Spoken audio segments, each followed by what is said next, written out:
भी जारी है। किश्तवाड़ में दोनों तरफ से फायरिंग हो रही है। मुठभेड़ में 3 से 4 आतंकियों के होने की खबर है। मुठभेड़ में पहलगाम के आतंकियों के होने की भी आशंका जताई जा रही है। मुठभेड़ में शामिल चारों आतंकियों के फोटो भी अब जारी हो गए हैं। सूत्रों के मुताबिक ये वही आतंकी हो सकते हैं। तो ये बड़ी जानकारी आप तक पहुंचा दे, किश्तवाड़ में सुरक्षा बलों और आतंकियों के बीच मुठभेड़ चल रही है। माना यही जा रहा है कि जंगलों में 3 से 4 आतंकी छिपे हैं और मुठभेड़ में पहलगाम के आतंकियों के होने की आशंका जताई गई है। मुठभेड़ में शामिल चारों आतंकियों के फोटो भी अब सामने आ चुके हैं। ये माना यह जा रहा है कि जो 4 आतंकी जंगल से फायरिंग कर रहे हैं वो ये चारों आतंकी हो सकते हैं। तो अब फोटो भी जारी हो गई है। यही माना जा रहा है कि ये वही आतंकी हो सकते हैं जिन्होंने आतंकी घटना को पहलगाम में अंजाम दिया था। इनके पोस्टर जारी हो चुके हैं। आतंकियों के होने की आशंका है। मुठभेड़ में शामिल चारों आतंकियों के फोटो जारी हो चुके हैं। रविंद्र श्रीवास्तव हमारे साथ ज्यादा जानकारी और अपडेट के साथ जुड़ गए हैं। रविंद्र, मुठभेड़ अभी भी जारी है सुरक्षा बलों और आतंकियों के बीच। अब फोटो भी सामने आ गए हैं चारों आतंकी के। क्या माना जाए, क्या ये वही आतंकी है? संभावना है कि ये वही है जिन्होंने पहलगाम की घटनाओं में शामिल रहे हैं।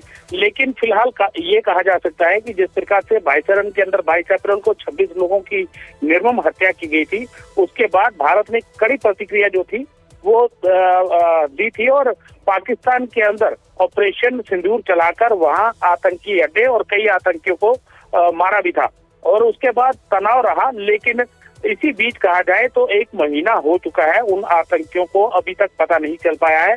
लेकिन जिस प्रकार से ये एनकाउंटर चल रहा है, यही आशंका जताई जा रही है कि ये वही आतंकी हो सकते हैं। और अभी फिलहाल कहा जाए तो रुक रुक कर अभी भी गोलीबारी जो है वो उस जगह पर चल रही है। लेकिन देखा जाए तो सुबह 6 बजे जब ये जानकारी मिली थी, उसके बाद सुरक्षा बल जो है मौके पर पहुंचे और उन्होंने पूरे इलाके को कॉर्डन किया और जो है गोलीबारी शुरू हुई। अभी फिलहाल जो गोलीबारी है वो कहीं ना कहीं रुक रुक कर जो है वो चल रही है। क्योंकि रविंद्र, पहलगाम में जब 22 अप्रैल को आतंकी हमला हुआ था उसके बाद से हर किसी के मन में यही सवाल था कि जिन आतंकियों ने इस हमले को अंजाम दिया, आखिर वो कहां गए, वो कहां छिपे हैं। अब ऐसे में जैसा आप भी बता रहे हैं कि हो सकता है ये वही आतंकी हो जो किश्तवाड़ में छिपे हुए हैं, जिन्होंने पहलगाम आतंकी हमले को अंजाम दिया था। ये कितनी बड़ी जीत अगर ये वही निकलते हैं। और दूसरा सवाल रविंद्र ये भी कि क्या ये जैश ए मोहम्मद के आतंकी है जो सीमा पार से आए थे?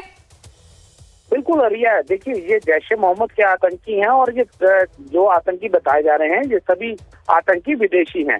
और जिस प्रकार से आपने पूछा कि ये भाईचरण हमले के आतंकी हैं, तो इस पर अभी संदेश किया, इस पर अभी आशंका है।